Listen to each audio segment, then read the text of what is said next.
Hello, good morning to all. Class 8.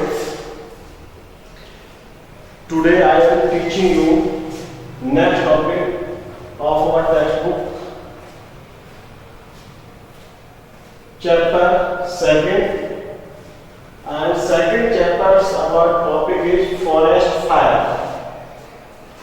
Forest fire वनों में आग जो लग जाती है जंगलों में, threat to flora and fauna. जब फॉरेस्ट फायर होती है तो जंगल में वन में रहने वाले वनस्पति और जीव दोनों को ही खतरा हो जाता है, जल सकते हैं, मर सकते हैं। नेक्स्ट आता है एक्सटिंक्ट एंड ब्रीड स्पीशीज। ब्लूथ और पतंग के खिलाफ जो प्रजातियां हैं वो wild life conservation India, Bharat में जंगली जीव जंतुओं का संरक्षण, सोशल अवेयरनेस प्रोग्राम, सामाजिक जागृति कार्यक्रम सरकार के द्वारा चलाए जाते हैं। वाइल्ड लाइफ प्रोटेक्शन एक्ट 1972, जंगली जीव जंतुओं को सुरक्षित रखने के लिए सरकार के द्वारा एक कानून बनाया गया जिसका नाम है एक्ट ऑफ 1972। स्पेशल प्रोजेक्ट, इस कार्य के लिए सरकार के द्वारा विशेष परियोजनाएं भी चलाई गई थी। वाइल्ड लाइफ सेंचुरी, इसके माध्यम से कुछ एरिया को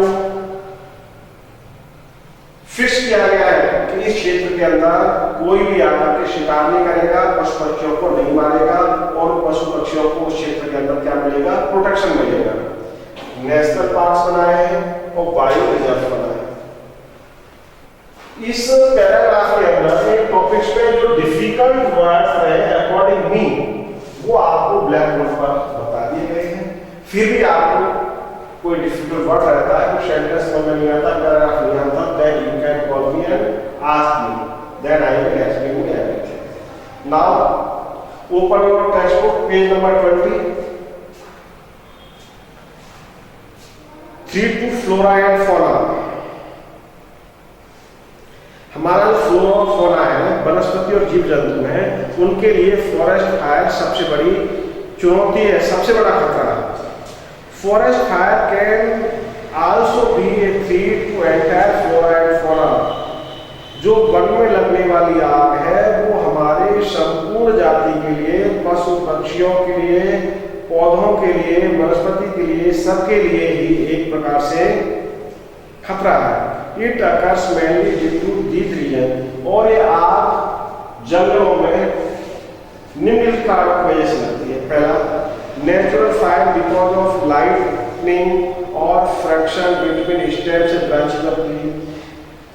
जंगलों में आग लगने का सबसे पहला कारण तो यह है लाइटनिंग, आकाशीय बिजली गिरती है तो आग लग सकती है। Friction between stems and branches of tree, पेड़ों की शाखाएं या उनके तने आपस में रगड़ खाते हैं तो उससे भी स्पार्किंग होती है और आग लग जाती है। आपने देखा होगा कई बार दो हरी लकड़ियों को रगड़िए, दो पत्थरों को आप आपस में रगड़िए, रब करेंगे, फ्रैक्शन ऊपर करना होगा तो उसमें से क्या होगी, स्पार्किंग होगी। फायर बिकॉज ऑफ केयरलेसनेस, कभी कभी लोगों की लापरवाही से होता है। Global warming, clouds, pouring fire, global वैश्विक जो टेम्परेचर बढ़ रहा है उसकी वजह से भी। Forest fire can be control through, अब ये वनों में लगने वाली आग को हम कैसे नियंत्रित कर सकते हैं, रोक सकते हैं। Prevention of human cause fire through education, जो मनुष्य के द्वारा लगने वाली आग है उसे हम एजुकेशन के माध्यम से लोगों को शिक्षित करके रोक सकते हैं। Prompt detection of fire through well coordinated network of observation points, और हमें शीघ्रता से उसको रोकना होगा कि जहां पर हमारे आपसी समन्वय में कहीं तालमेल नहीं बैठ पाता उसकी वजह से आग लगती है, तो ऐसे नेटवर्क को मैं उस पर ध्यान देता हूँ। नेक्स्ट है एक्सटिंक्ट एंड ब्रीड स्पीशीज, विलुप्त और प्राय लुप्त होने वाली प्रजाति।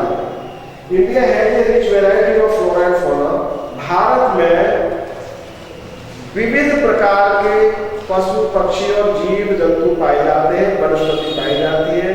Man has restored them to quite an extent, बहुत हद तक मनुष्य ने इसको नष्ट किया है। Animals that the environmental changes, ऐसे पशु जिन पर्यावरण में होने वाले परिवर्तन के अकॉर्डिंग अपने आप को व्यवस्थित नहीं कर सकते, बिगिन टू डाई, वो मरने लगे। As a result many animals and birds that once existed on earth, इसके परिणाम स्वरूप बहुत सारे पशु और पक्षी जो पहले धरती पर थे, हैव नाउ पेरिश्ड अवे, वे आज समाप्त हो चुके हैं, गायब हो चुके हैं। Such species of plants and animals that do not exist now but exist in the past are called extinct. ऐसे जीव जंतु या पौधे या पेड़ जो पहले धरती पर थे आज नहीं है, उन्हें एक्सटिंक्ट कहते हैं, विलुप्त कहते हैं, समाप्त हो चुके हैं। एक्सटिंक्ट स्पीशीज, माउंटेन क्वेल, पहाड़ों में पाई जाने वाली बटेर, पिंक हेडेड डक, बतख होती थी जिसका हेड पिंक होता था, etc. Some species of animals are on the verge of extinction. कुछ और भी ऐसे जीव जंतु और प्रजातियां हैं जो आज समाप्ति के कगार पर हैं। एज देयर पॉपुलेशन है डिक्रीज्ड कंसिडरेबली, क्योंकि उनकी जनसंख्या आज बहुत बड़ी मात्रा में समाप्त हो चुकी है। Such species are called एंडाग्रीड, और जब समाप्ति को कगार पर है उन्हें हम एंडाग्रीड कहते हैं। जैसे हिमालयन ट्रैगोपैन, हिमालय में पाए जाने वाले एक जीवंत पक्षी होता है। प्रोंगोहॉर्न, ये नॉर्थ अमेरिका में पाए जाने वाला है। एंटेलोप्स, हिरण, टाइगर, चीता, लेपर्ड, तेंदुआ। टेमरेन नाम का एक पक्षी होता है जिसे गोल्डन लॉइन और ब्राजील में पाया जाता है, गोल्डन लॉइन कहते हैं। Many countries have laws that offer protection to endangered species such as forbidding hunting. बहुत सारे ऐसे देश हैं जिन्होंने संरक्षण के लिए, प्रजातियों के बचाव के लिए शिकार करने पर प्रतिबंध लगा दिया है। एंड लैंड डेवलपमेंट और क्रिएटिंग प्रिजर्व, और उसे संरक्षित कर दिया है विकास करके। An international convention CITES has been established that lists several species of animals and birds of which trade is prohibited, कि बहुत सारे पशु और पक्षियों की एक सूची बना करके उसे प्रतिबंधित कर दिया है कि इनका व्यापार नहीं हो सकता। The Convention on International Trade in Endangered Species is an international agreement between government, और यह अंतर्राष्ट्रीय स्तर पर दूसरे सरकारों के बीच में एक समझौता है। It aims to ensure that, इसका उद्देश्य है ensure that international trade in specimens of wild animals and plants does not threaten their survival. इनका मानना है कि अगर इंटरनेशनल लेवल पर इनका ट्रेड होता है वाइल्ड एनिमल्स का एंड प्लांट्स का, तो does not threaten their survival, तो इससे इनके जीवन को सुरक्षित रहने में कोई खतरा नहीं है। Wild life conservation India, Bharat में जंगली जीव जंतुओं का संरक्षण। In India, law has been passed against killing of the tiger, deer, cheetal, great Indian bustard and peacock. Bharat में कानून बनाया जा चुका है जिसके माध्यम से टाइगर, चीता, डियर, कालू, चीतल होता है, ग्रेट इंडियन बस्टर्ड और पीकॉक, इनके मारने पर प्रतिबंध है। Project Tiger, Project Elephant, nature camps and jungle lodges are the project started by the government of India. ये परियोजनाएं भारत सरकार के द्वारा चलाई जा रही है। The government had taken various steps to conserve our natural vegetation wild life. सरकारों ने भिन्न भिन्न कदम उठाए हैं हमारे प्राकृतिक वनस्पति को, जीव जंतुओं का संरक्षण करने के लिए। सम ऑफ देम आर, जिनमें से कुछ पॉइंट बताए गए हैं। पहला, सोशल अवेयरनेस प्रोग्राम, सामाजिक जन जागृति कार्य। We have an annual festival in our country wherein trees and plants throughout the country, हमारे देश में एक ऐसा उत्सव मनाया जाता है, वार्षिक उत्सव, जिस समय पेड़ पौधे लगाए जाते हैं। All people must participate in social awareness programs like Van Mahotsav like planting celebrate in their surrounding.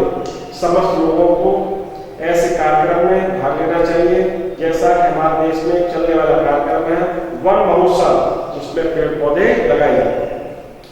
Wild life protection act 1972, जंगली जीव जंतु संरक्षण अधिनियम 1972, कि in a country like India where hunting is considered as an act of bravery, animal head and skin are smuggled to other countries at huge prices. Bharat जैसे देश में ऐसा माना जाता है कि जब वह जंगल में जाकर पशुओं का, जानवरों का, पक्षियों का शिकार करता है, उसे बहादुर माना जाता है, और फिर उनके एनिमल के हेड को, उनकी स्किन को तस्करी के माध्यम से दूसरे देशों में ऊंची प्राइस पर बेचा जाता है।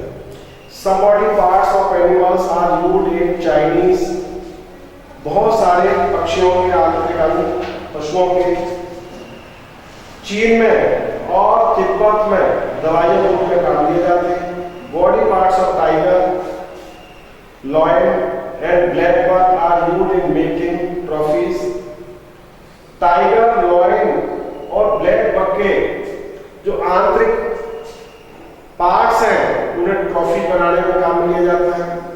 Wild life protection act 1970 to provide protection to world animal, birds and plant. 1972 में जो पशु पक्षी अधिनियम कानून बना, उसके माध्यम से यह जंगली जीव जंतुओं को, पक्षियों को, पेड़ पौधों को संरक्षण देता है। स्पेशल प्रोजेक्ट, विशेष परियोजना, these have been launched to protect the endemic species. विशेष परियोजनाओं के माध्यम से ऐसी प्रजातियां जो समाप्ति के कगार पर हैं, उनके लिए Project Tiger began in 1973। Tiger परियोजना 1973 में शुरू हुई। Presently there are 50 tiger reserve in India. वर्तमान में भारत में लगभग 50 टाइगर आश्रय रिजर्व सेंटर्स हैं इन इंडिया।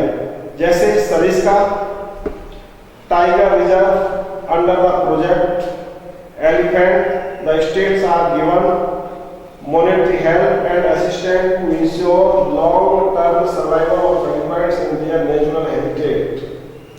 सरिस्का में टाइगर रिजर्व है, उसी प्रकार से एलिफेंट रिजर्व बनाया गया है, और उसके माध्यम से सरकार का कदम है, प्रयास है कि इन हाथियों को प्राकृतिक संरक्षण मिले, आवास मिले। There are 29 elephant reserves in India. Bharat में 29 एलिफेंट रिजर्व हैं। वाइल्ड लाइफ सेंचुरीज, पशु पक्षी अभयारण्य। These refer to protected areas set up to prevent the extinction of animals.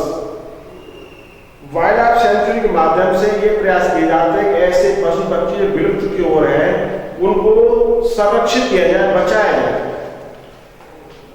They primarily protect those endangered species of birds, animals that are under the threat of becoming extinct. सबसे पहले हमारा ध्यान उन पशु पक्षियों पर दिया जाता है जो कि आज समाप्ति की ओर है। There are 531 wild life sanctuary in India. Bharat में 531 wild life sanctuaries, national park, राष्ट्रीय park. These are areas where wild animals and natural vegetation are together preserved. ये ऐसे पार्क हैं जहाँ पर पशु पक्षी और वनस्पति दोनों को संरक्षण मिलता है।